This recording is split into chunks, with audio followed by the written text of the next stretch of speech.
31장 1절부터 23절의 말씀을 보겠습니다. 내가 내 눈과 약속하였나니 어찌 처녀에게 주목하랴. 그리하면 위에 계신 하나님께서 내리시는 분깃이 무엇이겠으며 높은 곳에 전능자께서 주시는 기업이 무엇이겠느냐. 불의한 자에게는 환난이 아니겠느냐. 행악자에게는 불행이 아니겠느냐. 그가 내 길을 살피지 아니하시느냐.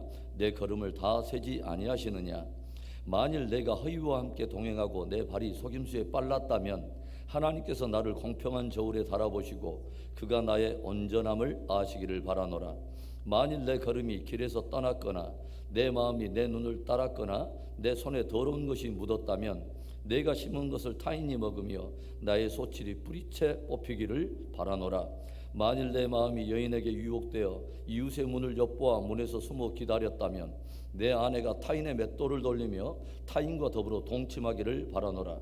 그것은 참으로 음란한 일이니 재판에 회부할 죄악이요 멸망하도록 사르는 불이니 나의 모든 소출을 뿌리채 뽑기를 바라노라. 만일 남종이나 여종이 나와 더불어 쟁론할 때에 내가 그의 권리를 저버렸다면 하나님이 일어나실 때에 내가 어떻게 하겠느냐. 하나님이 심판하실 때 내가 무엇이라 대답하겠느냐. 나를 태 속에 만드신 이가 그도 만들지 아니하셨느냐. 우리를 뱃속에 지으신 이가 한 분이 아니시냐. 내가 언제 가난한 자의 소원을 막았거나 과부의 눈으로 하여금 실망하게 하였던가. 나만 혼자 내 떡덩이를 먹고 고아에게 그 조각을 먹이지 아니하였던가. 실상은 내가 젊었을 때부터 고아 기르기를 그의 아비처럼 하였으며 내가 어렸을 때부터 과부를 인도하였노라. 만일 내가 사람이 의복이 없이 죽어가는 것이나 가난한 자가 덮을 것이 없는 것을 못 본 채 했다면 만일 나의 양털로 그의 몸을 따뜻하게 입혀서 그의 허리가 나를 위하여 복을 빌게 하지 아니하였다면 만일 나를 도와주는 자가 성문에 있음을 보고 내가 주먹을 들어 고아를 향해 휘둘렸다면 내 팔이 어깨뼈에서 떨어지고 내 팔뼈가 그 자리에서 부스러지기를 바라노라. 나는 하나님의 재앙을 심히 두려워하고 그의 위엄으로 말미암아 그런 일을 할 수 없느니라. 아멘. 오래전에 작고한 랭던 길키라고 하는 신학자가 있습니다. 그분은 주님의 완전한 사랑을 경험한 사람의 삶이 어떠해야 하는가, 참으로 구원받은 자의 삶이 어떠해야 하는가를 이렇게 설명하여 들려줍니다. 구원받은 자의 삶은 영혼의 내적인 평안, 그리고 다른 사람과 건강하고 화목한 관계, 세상과 이웃을 향한 창조적인 섬김으로 드러난다. 즉 구원받은 자 안에는 무엇이 드러나야 하냐면 영혼의 내적인 평안과 다른 사람과 건강하고 화목한 관계, 또 세상과 이웃을 향한 창조적인 섬김이 있어야 한다고 하는 것이죠. 우리가 예수님을 믿고 구원을 받을 때 1차적으로 찾아오는 영혼의 열매가 있다면 바로 내적인 평안입니다. 죄로 인하여 하나님과 원수되었던 모든 것이 예수 그리스도의 십자가로 말미암아 제거가 되고 하나님과 화평을 이루게 되므로 우리의 영혼에 찾아오는 깊은 평안이 하나의 열매라고 하는 것이죠. 그러나 구원받은 자의 삶은 여기에서만 머무는 것이 아니라 한 걸음 더 나아가 구원을 받아서 진짜 하나님과 화평하게 된 사람은 이제는 다른 사람과도 더불어 건강하고 화평한 관계를 맺게 된다고 하는 것입니다. 하나님께서는 예수 그리스도 안에서 당신과 화목하게 된 당신의 자녀들에게 이제는 다른 사람들과 더불어 화목할 뿐만 아니라 사람과 사람 사이의 불화한 관계 속에 들어가 역시 저들에게도 화목해 하는 일을 주님께서 명령하신다고 하는 거죠. 고린도후서 5장 18절과 19절에는 이런 보배로운 말씀이 있어요. 모든 것이 하나님께로서 났으며 그가 그리스도로 말미암아 우리를 자기와 화목하게 하시고 또 우리에게 화목하게 하는 직분을 주셨으니 곧 하나님께서 그리스도 안에 계시사 세상을 자기와 화목하게 하시며 그들의 죄를 그들에게 돌리지 아니하시고 화목하게 하는 말씀을 우리에게 부탁하셨느니라. 그러니까 구원받은 사람에게 주어진 중요한 사역이 뭐냐면 먼저는 화목을 이루며 또 화목하게 하는 사역이 우리에게 주어진 일이라고 하는 것입니다. 예수님께서도 팔복을 말씀하시면서 화평과 관련하여 의미 있는 말씀을 들려주시죠. 화평케 하는 자는 복이 있나니 저희가 하나님의 아들이라 일컬음을 받으리라. 즉 화평하게 하는 자는 복이 있나니 하나님의 아들이 됨을 우리에게 말씀하시면서 진짜 예수 그리스도를 믿어서 하나님의 아들이요 하나님의 자녀된 사람들에게 주어지는 중요한 직분이 무엇이냐면 피스메이커, 곧 화평케 하는 자라는 것입니다. 그리고 랭던 겔키의 말에 따르면 구원받은 자에게 나타나는 또 하나의 마지막 열매는 세상과 이웃을 향한 창조적인 섬김으로 드러난다고 하는 것입니다. 무슨 말일까요?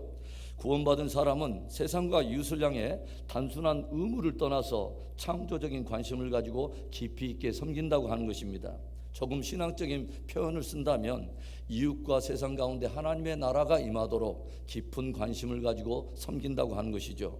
그래서 영혼의 내적인 평안과 다른 이와의 건강하고 화목한 관계, 그리고 세상과 이웃을 향한 창조적인 섬김, 바로 이것이 구원받은 사람들에게 자연스럽게 나타나는 열매라고 하는 것입니다. 그런 풍성한 은혜가, 열매가 또 우리에게 나타나기를 주의 이름으로 축원합니다. 오늘 욥은 자신은 범사의 죄악으로부터 자신을 지켜서 경건을 지켰다고 고백을 하고 있으며, 종들이라고 함부로 하지 않았으며, 또 가난한 고아와 과부들을 깊이 섬겼노라고 들려주면서 그렇게 살 수밖에 없었던 자신의 삶의 동기가 바로 하나님을 두려워하며 깊이 경외했기 때문이라고 고백하고 있습니다. 그렇다면 정말 하나님을 진실로 경외하는 자의 삶은 어떤 삶일까요? 첫째로는 정욕과 거짓에서 자신을 지키는 거룩한 경건입니다. 오늘 욥은 자신이 지금까지 살아온 경건하고 의로운 삶에 대해서 고백하고 있어요. 1절의 말씀, 내가 내 눈과 약속하였나니 어찌 처녀에게 주목하랴. 욥은 자신의 눈을 한 번이라도 젊은 어떤 처자에게나 또는 그 처녀에게 주목하지 않았노라고 고백하면서 자신의 음행에 대해서 정결함을 고백하여 들려줍니다. 그래서 만일 자신이 혹 이웃의 여인에 대해서 음욕을 품었다면 하나님이 그 일에 대해서 심판해도 좋다고 당당하게 고백을 한다는 것이죠. 9절과 10절의 말씀에 만일 내 마음이 여인에게 유혹되어 이웃의 문을 엿보아 문에서 숨어 기다렸다면 내 아내가 타인의 맷돌을 돌리며 타인과 더불어 동침하기를 바라노라.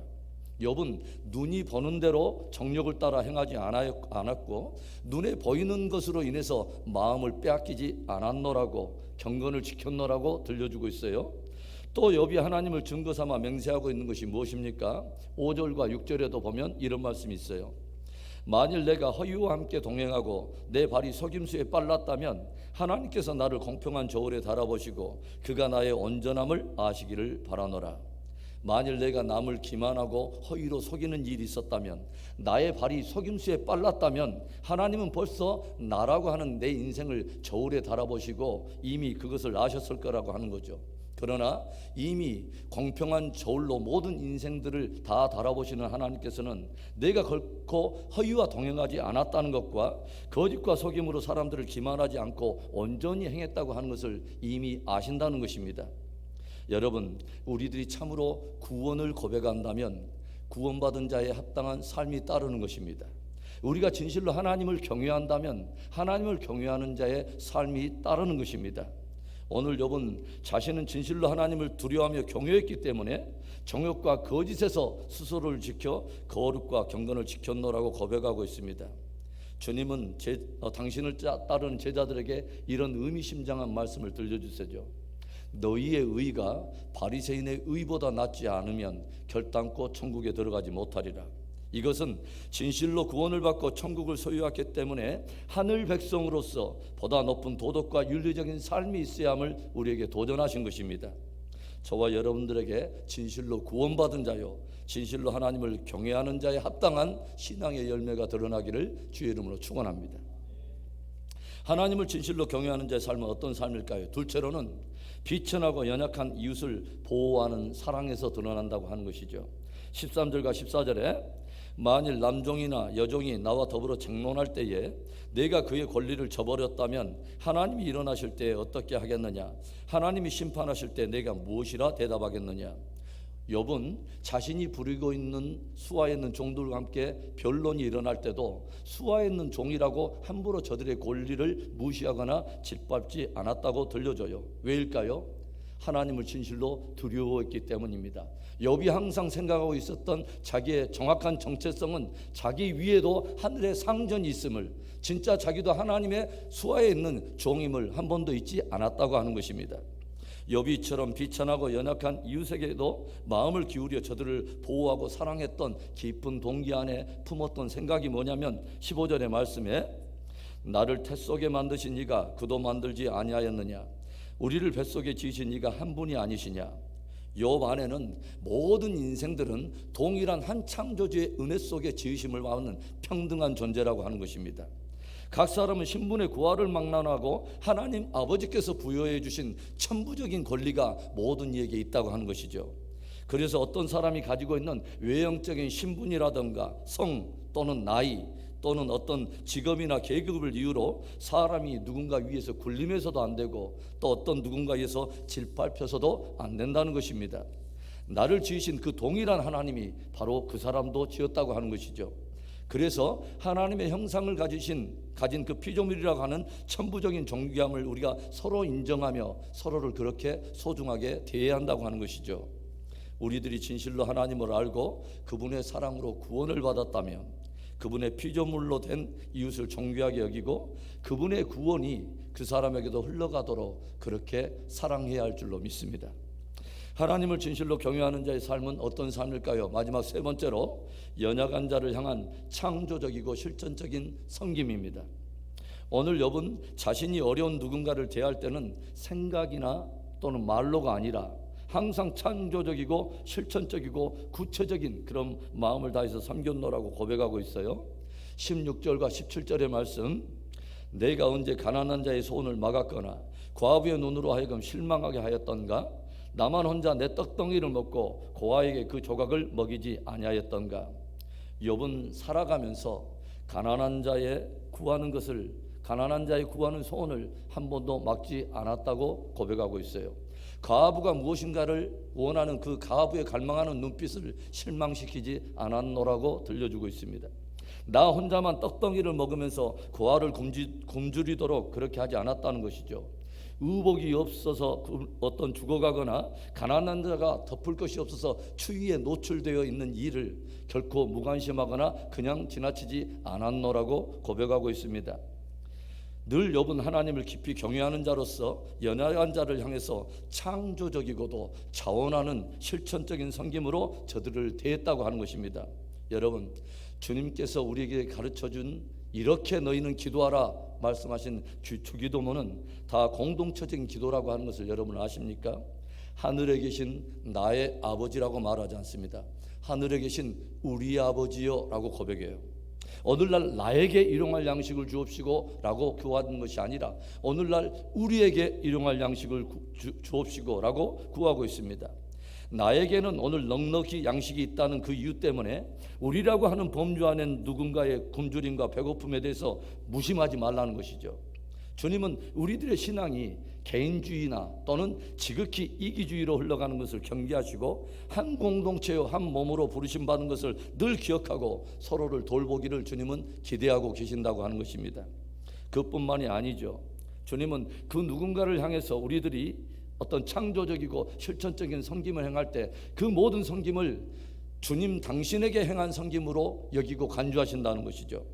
우리가 잘 알고 있는 마태복음 25장에 보면 예수님께서 임하시는 그날에 모든 인생들을 양과 염소와 같이 두 부류로 분류하실 때에 주님께서 양편에 서 있는 모든 자들에게 동일하게 들려준 말이 있습니다. 지극히 작은 소자에게 한 것이 곧 나에게 한 것이요 그렇게 하지 않은 것이 곧 나에게 하지 않은 것이니라. 진실로 구원을 얻고 진실로 하나님을 경외하는 우리들에게 주님은 창조적인 섬김과 실천적인 섬김에 대해서 훨씬 더 적극적이어야 함을 우리에게 도전한 것입니다. 사랑하는 성도 여러분, 현대교회와 성도들이 가지고 있는 맹점 중에 하나는 복음과 진리를 모두 관념적인 영역이나 지식적인 영역에 머물게 한다는 것입니다. 그래서 행함이 없는 그 스스로의 믿음에 대해서 스스로도 공허할 뿐만 아니라 교회와 성도들 향해서 세상이 살아있는 믿음 보기가 쉽지 않다고 하는 것이죠. 오늘 욥은 자신이 하나님을 깊이 경외하기 때문에 하나님을 경외하는 매우 구체적이고 실천적인 삶을 살았노라고 우리에게 들려주며 도전하고 있습니다. 진실로 하나님을 경외하기에 스스로를 거룩하게 지키며 이웃을 사랑하되 창조적이고 실천적인 섬김으로 사랑하는 참된 경건, 참된 신앙, 참된 믿음 되기를 주의 이름으로 축원합니다.